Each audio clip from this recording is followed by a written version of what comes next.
બાપુજીના ગયા પછી આ બધી જ મિલકત વિશાલના નામે થઈ ગઈ છે અને મારી પાસે તો ફૂટી કોડી પણ નથી. પણ આજે તો વિશાલ આવે તો ફોહ લઈને એને આ દસ્તાવેજ ઉપર સહી કરી દેવી છે. એને તો કંઈ ખબર પડતી નથી કેમ કે એ તો અભણ છે અને જેવો એ આ દસ્તાવેજ ઉપર સહી કરી દે એટલે એને ઘરની બહાર કાઢી મૂકું. પછી તો આ બધી જ મિલકત મારી જ છે ને, અને પછી તો મારે એની શું ગરજ છે? માલ ખતમ, મોહબ્બત ખતમ. હાય મોટા ભાઈ. હા આવ બેસ. મોટા ભાઈ, મારે તમને એક વાત કરવી છે. હા બોલ, શું વાત કરવી છે? જો મોટા ભાઈ, મારે ભણવા અમદાવાદ જવાનું છે તો ત્યાં પૈસાની જરૂર છે, કેમ કે પહેલાં 1 લાખ રૂપિયા ફ્રી ભરવાની છે. તો તમારે મને ગમે ત્યાંથી પૈસાનું સેટિંગ કરી આપવું પડશે, કેમ કે ફ્રી નહીં ભરું તો હું ત્યાં ભણવા નહીં જઈ શકું અને બાપુજીનું સપનું અધૂરું રહી જશે. જો વિશાલ, મારી પાસે તો પૈસાનું સેટિંગ થાય એમ નથી, પણ એક આઈડિયા છે. બોલો મોટા ભાઈ, શું આઈડિયા છે? લે આ કાગળ ઉપર સહી કરી દે. આ શું છે મોટા ભાઈ? આ એક ફોર્મ છે. જો આપણે આ ફોર્મ ભરીને બેંકમાં આપી દઈએ તો આપણને પૈસા મળી જાય. અરે શું વાત કરો છો મોટા ભાઈ, તો મારે બીજું કંઈ જ જાણવું નથી. પણ મોટા ભાઈ, મને ક્યાં સહી કરતા આવડે છે? તને તારું નામ તો લખતા આવડે છે ને? હા મોટા ભાઈ. તો લે અહીંયા નામ લખી દે. હા, થઈ ગયું મોટા ભાઈ. થઈ ગયું ને? હા. તો હવે ચાલ નીકળ મારા ઘરમાંથી. અરે મોટા ભાઈ, આ તમે શું બોલો છો? કેમ આવું વર્તમાન કરો છો? બસ બહુ થયું, હવે થોડું સહન કરવા માંગતો નથી. અને અત્યાર સુધી હું તને એટલે કંઈ નહોતો કહેતો કે આ બધી જ મિલકત તારા નામે હતી, પણ હવે આ બધી જ મિલકત મારા નામે થઈ ગઈ છે. મોટા ભાઈ, મને મિલકતનો કંઈ જ મોહ નથી. તમે બધી જ મિલકત રાખો, પણ મને આમ અચાનક ઘરમાંથી ના કાઢી મૂકો, કેમ કે બાપુજીના ગયા પછી મારે તમારો જ આધાર છે. હવે તમે જ મને ઘરમાંથી કાઢી મૂકશો તો પછી મારે કોનો સહારો? હું ક્યાં જઈશ અને ક્યાં રહીશ? તારે જ્યાં રહેવું હોય ત્યાં રહેજે અને જે કરવું એ કરજે, સમજો? હવે મારે તારી કંઈ ગરજ નથી. ચાલ નીકળ મારા આંગણામાંથી. અરે મોટા ભાઈ, આ તમે શું બોલો છો? હું તમને છોડીને બીજે ક્યાંય જવાનો નથી. એકવાર કીધું સમજાતું નથી તને? શું બૂમો પાડી પાડીને કહું તને? આટલું તો પાડેલા કૂતરાને કીધું હોય ને તો એ પણ આંગણું છોડી દે. ચાલ નીકળ મારા આંગણામાંથી. અને સાંભળ, આજ પછી ભૂલથી આ ઘર સામે નજર પણ ના નાખતો. નહીં મોટા ભાઈ, મોટા ભાઈ, મોટા ભાઈ. હે ભગવાન, તું કયા ગુનાની આવી સજા આપી રહ્યો છે? એવા તો મેં શું પાપ કર્યા છે કે તું મને આવી કઠિન સજા આપી રહ્યો છે? પણ હવે મોટા ભાઈને મારી જરૂર નથી તો કંઈ વાંધો નહીં. હું છોડું છું આજથી આ ઘરનો ઉમરો, અને હવે ભૂલથી આ ઘરની સામે નજર પણ નહીં નાખું.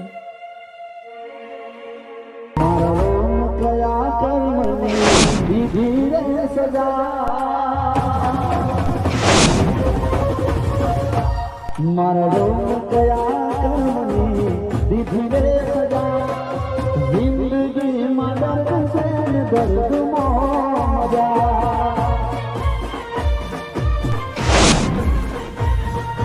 જિંદગીમાં દર્દ છે ને દર્દમાં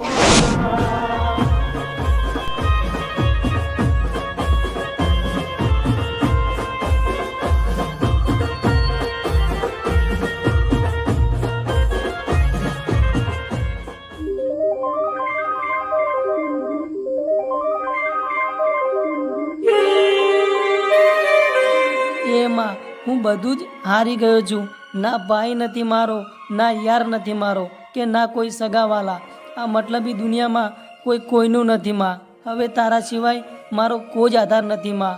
અને આજે મેં ફેસલો કરી લીધો છે કે જો આજે તું મારા વારે નહીં આવે ને તો હું મારો જીવ આપી દઈશ. હવે મારી જિંદગી માં તારા હાથમાં છે. તું કરે એ ઠીક, બાકી તો પછી જોયું જવાશે. शक्तिरूपेण संस्थिता या देवी सर्वभूतेषु शक्तिरूपेण संस्थिता या देवी सर्वभूतेषु शक्तिरूपेण संस्थिता या देवी सर्वभूतेषु शक्तिरूपेण संस्थिता या देवी सर्वभूतेषु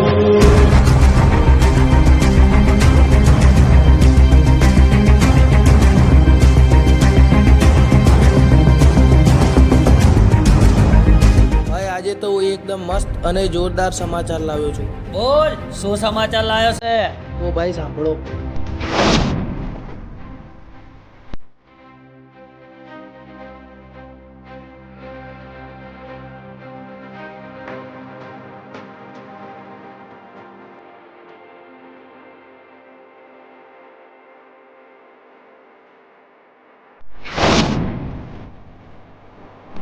આપણે પેલા વિશાલને ઘરની બહાર કાઢી મૂક્યો છે, એટલે હવે આપણને પ્રોપર્ટી લેતા કોઈ નહીં રોકી શકે.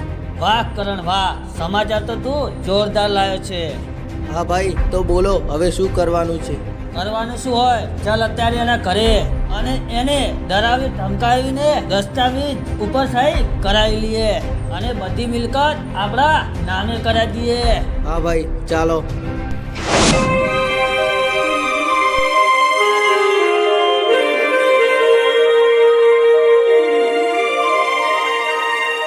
સોરી બાપુજી, મને માફ કરજો. હું તમારું સપનું પૂરું ના કરી શક્યો, એટલે હવે મેં ફેસલો કરી લીધો છે કે મારી જિંદગી જીવીને કોઈ જ મતલબ નથી. કેમ કે એક બાજુ તમે નથી, બીજી બાજુ મોટા ભાઈ નથી અને ત્રીજી બાજુ ના કોઈ સગાવાલા. તો હવે હું આવી જિંદગી જીવીને શું કરું? એના કરતાં તો મરી જવું સારું. અને આજે હું આ ઝેરની બોટલ સાથે લઈને આવ્યો છું. સોરી બાપુજી, મને માફ કરજો.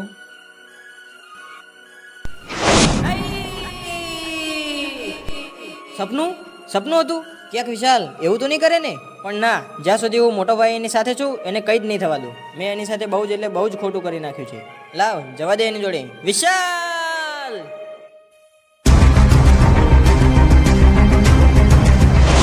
ભાઈ, આનું ઘર તો બંધ છે. આનું ઘર બંધ છે પણ એ તો બંધ નથી ને. એ આનું ઘર બંધ કેમ છે? ક્યાં ગયો છે? ખબર નહીં ભાઈ, હું તો મારા કામમાં હતો. તો શની ખબર રાખે છે એ?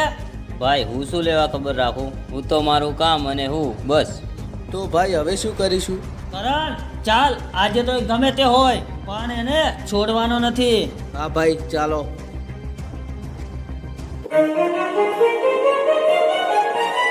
આ લોકો કોણ છે અને આ લોકો સિદ્ધરાજને કેમ ગોતે છે?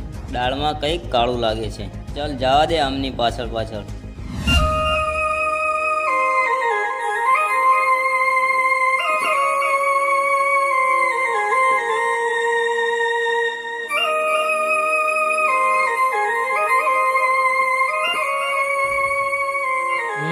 ગામમાં તો ક્યાંય દેખાતો જ નથી. એ ક્યાં ગયો છે વિશાલ? અને એના ભાઈબંધો પણ દેખાતા નથી. કદાચ વાઘેશ્વરી માના મંદિરે નહીં હોય ને. જવા દે મંદિરે.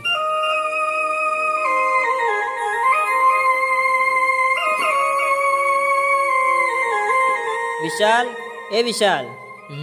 મંદિરે પણ નથી. ક્યાં ગયો હશે?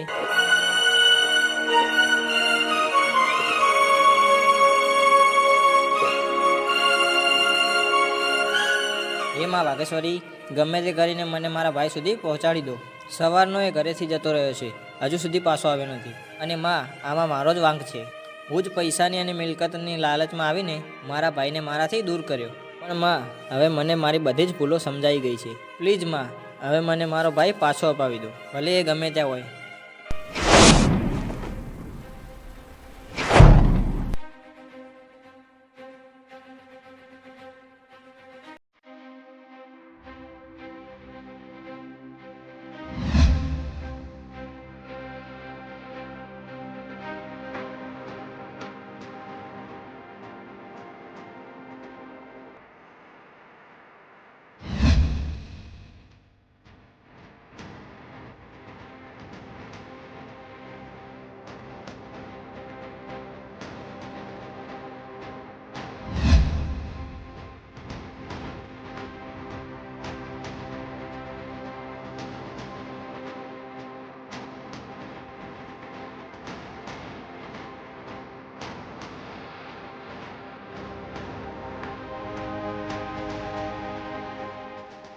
કરણ આખા ગામનો ખૂણો ખૂણો ચેક કર અને એને ગોતીને મારા સામે લાય.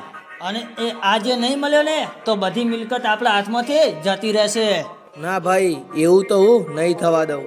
કેમ કે એ પ્રોપર્ટી ઉપર આપણી ક્યારની નજર છે અને હવે એની સાથે એનો ભાઈ વિશાલ પણ નથી, એટલે એ પ્રોપર્ટીને આપણા હાથમાં આવતા કોઈ નહીં રોકી શકે. અચ્છા, આ બધો પ્લાન મિલકતનો છે એમ ને? પણ આ હરામીની નજર સિદ્ધરાજની મિલકત ઉપર કેમ છે? આ વાત મારે સિદ્ધરાજ અને વિશાલને કહેવી પડશે. ચાલ કરણ, આજે ગમે તેમ કરીને દસ્તાવેજ ઉપર સહી કરાવવી પડશે. હા ભાઈ, ચાલો.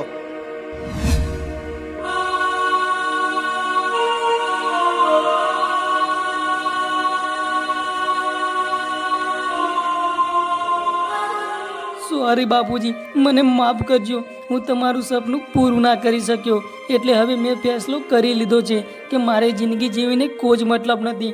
કેમ કે એક બાજુ તમે નથી, બીજું બાજુ મોટા ભાઈ નથી, અને ત્રીજું બાજુ ના કોઈ સગાવાલા. તો હવે હું આવી જિંદગી જીવીને શું કરું? એના કરતાં તો મરી જાવું સારું. અને આજે હું આ ઝેરની બોટલ સાથે લઈને આવ્યો છું. સોરી બાપુજી, મને માફ કરજો. એ આ શું કરે છે? ગાંડો થઈ ગયો છે કે છું? હા, ગાંડો થઈ ગયો છું, ગાંડો થઈ ગયો છું. મરી જવા દો મને. આમ પણ હવે હું જીવું કે મરું તમને શું મતલબ છે? તમને તો મતલબ છે તો તમારી મિલકતથી. ના ના મારા ભાઈ વિશાલ, નથી જોઈતા મારે રૂપિયા કે મિલકત. મારે તો તું જ જોવે છે. માફ કરી દે મને વિશાલ. હું મિલકતની લાલચમાં આવીને તને ઘરની બહાર કાઢી મૂક્યો. હવે મને મારી બધી જ ભૂલો સમજાઈ ગઈ છે. સિદ્ધરાજભાઈ, પેલો સૂર્યો અને એમના માણસો તમને ગોતી રહ્યા છે. પણ કેમ? મને શું કામ ગોતે છે? તમારી મિલકત લેવા. મારી મિલકત લેવા? હા, એ લોકો તમારા ઘરે આવ્યા હતા અને પછી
તમારી પાસે જબરજસ્તી મિલકત લેવાની વાત કરતા હતા. મિલકત? મોટા ભાઈ, જ્યાં સુધી આ તમારો નાનો ભાઈ વિશાલ જીવે છે ત્યાં સુધી બાપુજીની મિલકત પર આસ પણ નહીં આવવા દઉં. વાહ, શું વાત છે! તો પહેલા તારું ચેપ્ટર ક્લોઝ કરવું પડશે. ચેપ્ટર ક્લોઝ એમને એમ ના થાય રેખા. અને રહી વાત મિલકતની, તો એ વેમ તારા મગજમાં હોય તો કાઢી દેજે. કેમ કે એ મિલકત પર હક મારા મોટા ભાઈનો છે. મિલકત તો હું તારી પાસેથી લઈને જ રહીશ. કરણ, જા સહી કરાવી દે ના મોટા ભાઈની. હા ભાઈ. એ ચૂપચાપ બોલ્યા વગર આની ઉપર સહી કરી દે.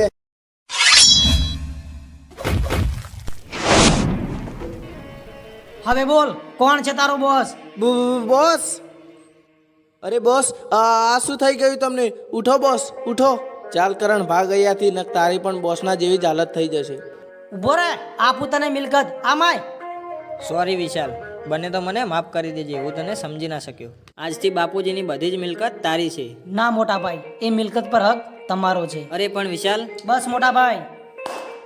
વાહ, ભાઈ હોય તો વિશાલ જેવો. સિદ્ધરાજભાઈ, તમે દિવાલોને શોધવા જશો ને તો આવો વિશાલ જેવો ભાઈ તમને ક્યાંય નહીં મળે. કેમ કે એ એનું નથી વિચારતો એટલું તમારું વિચારે છે. હા સંજયભાઈ, સોરી વિશાલ. બસ હવે ચાલો, જઈશું હવે ઘરે. હા ચાલો. તો મિત્રો, કેવી લાગી તમને આ મારી સ્ટોરી? અને હા મિત્રો, આ સ્ટોરીનો ફક્ત એટલો જ મિનિમમ છે કે રૂપિયા અને રજવાડા તો આજ છે અને કાલ નથી, પણ ભાઈ તો જિંદગીભરનો સથવારો છે. તો આવી મિલકતની લાલચમાં આવીને તમારા ભાઈને તમારાથી દૂર ના કરશો. જય માતાજી.